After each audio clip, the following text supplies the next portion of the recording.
We have had some technical problems. Are you ready to go? I'm ready to go. Ready? Hit it! 5, 4, 3, 2,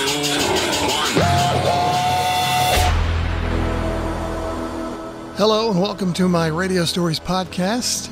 My name is Scotty Bud Melvin. I appreciate you clicking play.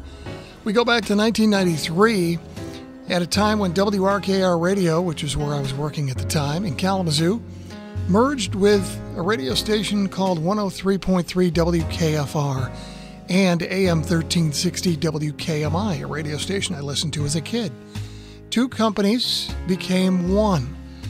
They were one of our enemies, competitors, that is WKFR was. They not only became part of our family, but vice versa, we became part of their family. We had to work literally side by side with them. It was rough at the start. Radio back in the day was very competitive. We always wanted to beat the other guys, and they wanted to beat us. We would plan and scheme and work hard to do it. And now here we were in the same building, and we would even be sharing studio walls. It was a weird time. So not everyone was happy. Some people did not survive the merger for various reasons that I won't go into in this podcast. One of the people who decided he'd had enough was longtime sportscaster Big Joe Wright, who was a legend in Kalamazoo. I do not know why Joe left. I never discussed it with him. He didn't really talk with anyone on our side of the building. But he was at retirement age, and I think he just wanted to retire and not deal with all this new merger stuff. I also think he didn't like what was happening to some of the folks who had been in that building with his company for quite a while. So he retired. Joe has since passed.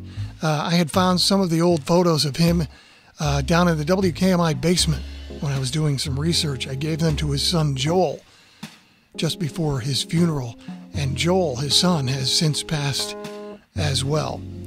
But now back to the story and a little background. I was a big fan of Big Joe Wright growing up here in the Kalamazoo area. I listened to him when I was a kid. He had a sportscast at 6 p.m. every weekday, I believe called Speaking of Sports, something to that effect. I think it was about 15 minutes of the day's sports news. Well, when Joe retired, I was asked to continue the tradition of the sports show at 6 p.m. Of course, I was honored and, of course, said yes. So I came up with the name of The Sports Quarter. Get it? 15 minutes is a quarter of an hour. All right. So that's what happened.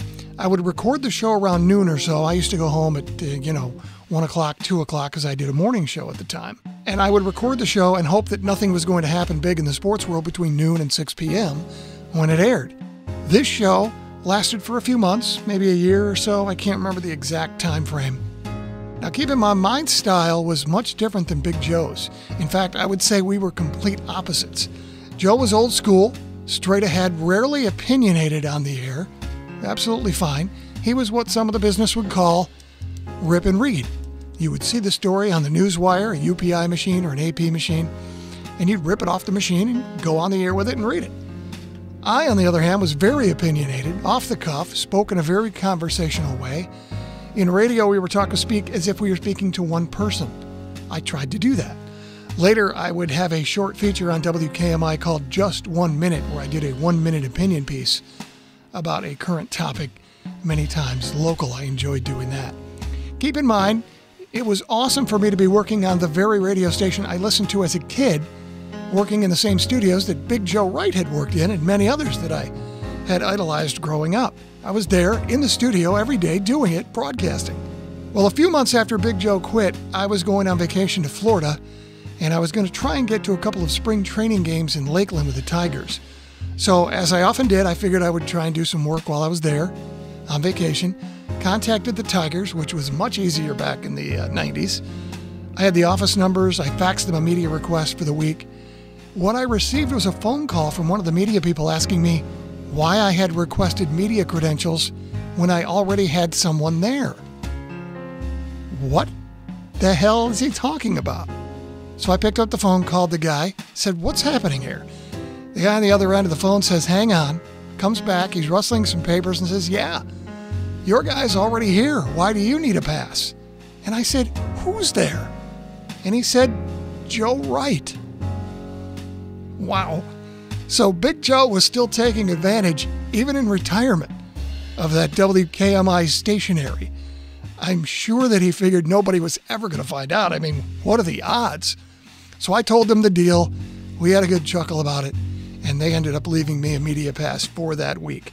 I did go down, did go to some games, and I did spot Joe at one of the Tiger games.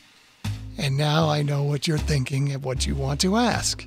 And the answer is, I did not. Thank you for listening. I appreciate it. We'll see you next time.